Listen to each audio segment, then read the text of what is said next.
Right, welcome to today's video. Is the average golfer testing out two clubs out on the golf course in reality. No TrackMan data on this one. We've got two clubs that are lofted exactly the same, 24 degrees. One is a TaylorMade P795 iron and the other is a Ping G430 9 wood. The question is, or the questions on my mind at least are, how do these clubs perform in three different scenarios out here on the golf course? Right, so first situation that we're going to find ourselves in reality out on the golf course. We're in the rough, and I say rough, semi-rough, first cut, but it's still sat down a little and we're looking at nestling in a 5 iron behind the ball. Now, I'm not seeing a great deal of loft, and I'm not automatically thinking that it's easy. And that might change in a minute when I stick that 9 wood behind it, because that's what I'm thinking already, preconception. But here we go, like I said.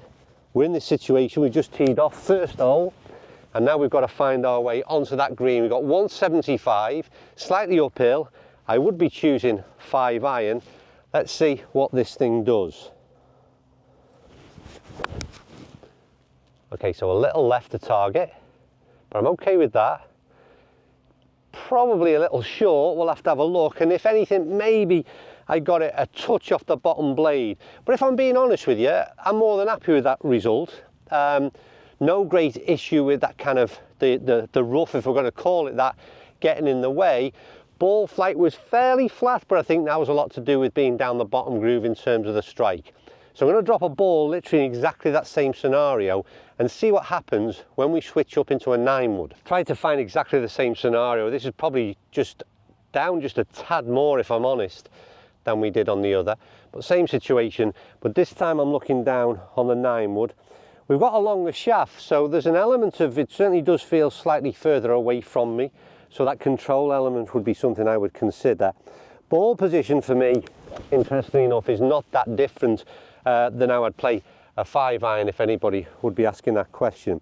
But this time I can sort of see more loft, or maybe more importantly, I can see more club head, and I feel like it's going to be a better result. But is that the case? Well, the ball flight is ridiculously differently, and we've carried the bunker as well, which I wasn't.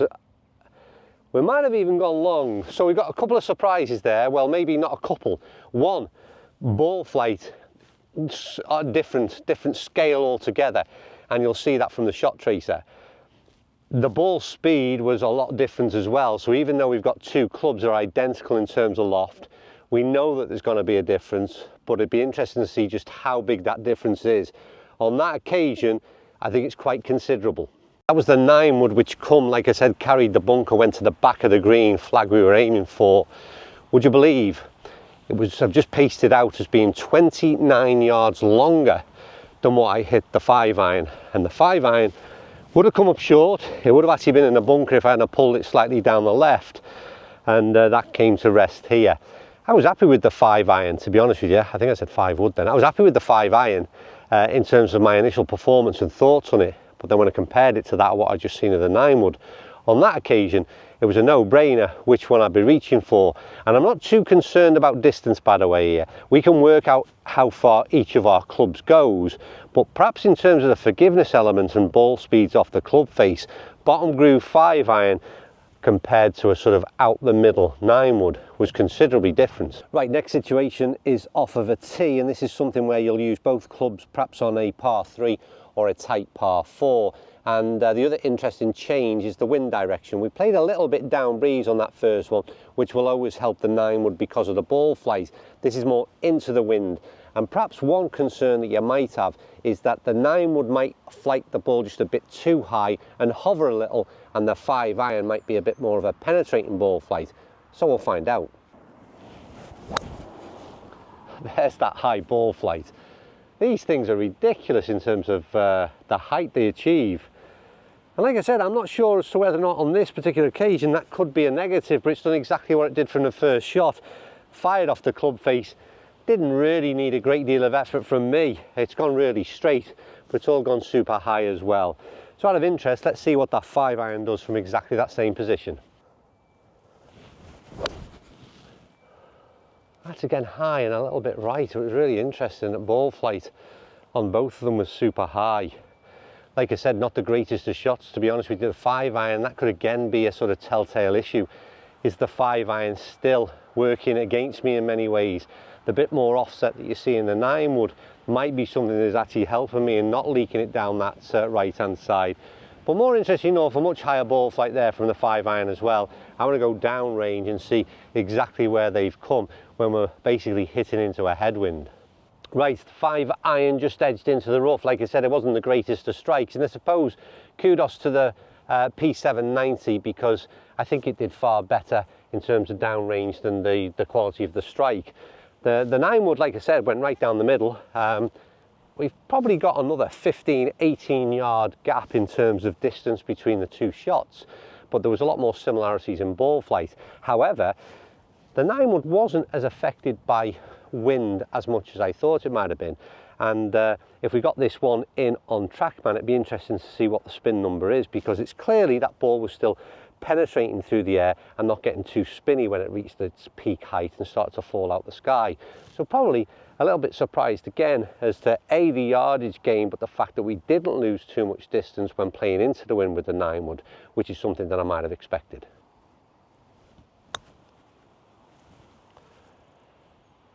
Slow down. Yeah, that's not a bad result. There is one other element that I just want to throw into the equation, that's versatility within your bag. I think once you reach to a 5-iron, it's pretty much a one-trick pony, and there's not a lot going on in terms of a 9-wood, but I feel like just that little chip and run shot is something that maybe having one of these added into the bag. 24 degrees aloft for a very much a sort of a chip and run with a putting style stroke means that the 9-wood probably edges it as well in terms of putting a little bit of versatility into your bag setup. There's a new feature within YouTube, as I understand, and that's your ability to hype a video. It's somewhere within that hitting the like, similar to that. Hit that hype button, it gives us a better chance of getting this video out there, greater exposure, more views, so if you would do that, I'd be greatly appreciated. Right, third and final scenario is probably the most common one, the one we'd expect to use both of these clubs, and that's from a lie on the fairway, a tight lie as I'd call it. We've got 175 uphill. I'd be reaching for 5-iron. It's sitting flush to the ground. I'm really fancying this now. It's a type of shot where, again, for iron players that might take a divot, then this is where you might see a difference between the sort of strike than that of the 9-wood. But again, for me, ball position, everything remains the same. I just want to see what this 5-iron does from this sort of lie. That's a super strike, as good as I've got, to be honest with you. Oh, it's come up short, it's in the front bunker, and to be honest with you, I said to you 175 uphill. I said I'd reach for the 5, it's on the long. I mean, I'm reaching realistically for a hybrid or something of sorts, but yeah, interesting, really good strike. I'm a bit of a picker in terms of I don't take a divot, come right out the middle. Ball flight was, again, where I'd expect 5-iron to be. It's fairly flat. And unfortunately, I just didn't have the carry to clear that bunker. More than happy with the strike, so same scenario. Let's see what happens with that 9-wood, eh? Oh my God. Give me the 9-wood. End the video. Oh, it's cleared it as well. My God, that was, well, just different gravy altogether. Ball flight is so different, it's untrue, and perhaps more so than I expected.